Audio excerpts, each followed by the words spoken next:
Assalamualaikum warahmatullahi wabarakatuh. Perkenalkan, nama saya Maksum Alawi.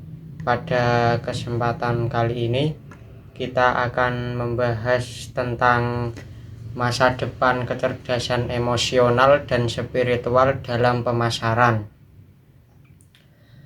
Dalam era digital yang semakin canggih, persaingan bisnis semakin ketat. Konsumen saat ini tidak hanya mencari produk atau jasa yang berkualitas, tetapi juga pengalaman yang bermakna. Kecerdasan emosional dan spiritual dalam pemasaran menawarkan pendekatan yang lebih holistik untuk membangun hubungan yang kuat dengan konsumen. Memahami kecerdasan emosional dan spiritual. Apa itu kecerdasan emosional dan spiritual? Kecerdasan emosional, kemampuan menggali, memahami, dan mengelola emosi diri sendiri dan orang lain. Penting untuk membangun empati dan hubungan yang baik. Kecerdasan spiritual, keterhubungan dengan sesuatu yang lebih besar dari diri sendiri, mencari makna dan tujuan hidup, mempengaruhi nilai-nilai dan perilaku seseorang. Kecerdasan emosional memungkinkan kita untuk memahami kebutuhan dan keinginan konsumen secara lebih mendalam. Sementara itu, kecerdasan spiritual memberikan landasan nilai yang kuat dalam menjalankan bisnis. Keduanya saling melengkapi dan dapat menciptakan sinergi yang luar biasa dalam pemasaran.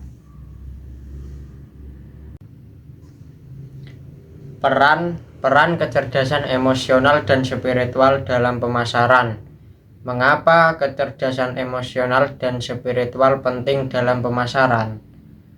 Untuk membangun kepercayaan, transparansi, kejujuran, dan empati, meningkatkan loyalitas pelanggan, pengalaman pelanggan yang personal dan bermakna, membedakan merek, nilai-nilai yang unik dan relevan dengan konsumen, memperkuat budaya perusahaan, lingkungan kerja yang positif dan inspiratif.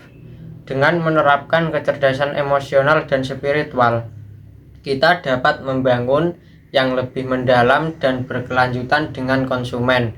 Hal ini akan berdampak positif bagi pertumbuhan bisnis jangka panjang. Tren masa depan pemasaran yang lebih manusiawi. Masa depan pemasaran lebih manusiawi. Yang pertama ada personalia, pengalaman yang disesuaikan dengan kebutuhan dan preferensi individu. Kecerdasan buatan dengan sentuhan manusiawi, menggabungkan teknologi dengan empati. Terus ada pemasaran berkelanjutan, fokus pada keberlanjutan lingkungan dan sosial. Pengalaman imersif, menggunakan teknologi VR atau AR untuk menciptakan pengalaman yang unik. Masa depan pemasaran akan semakin fokus pada pengalaman manusia. Teknologi akan menjadi alat untuk memperkaya interaksi antara merek dan konsumen, bukan menggantikannya. Selanjutnya, kesimpulan dari pembahasan ini, pentingnya kecerdasan emosional dan spiritual dalam pemasaran. Tren masa depan pemasaran yang lebih manusiawi. Dengan mengimplementasikan kecerdasan emosional dan spiritual dalam pemasaran, kita dapat menciptakan masa depan yang lebih baik bagi bisnis dan masyarakat. Mari sama-sama membangun hubungan yang lebih berarti dengan konsumen. Demikian pembahasan pada sesi kali ini, kurang lebihnya mohon maaf. Wassalamualaikum warahmatullahi wabarakatuh.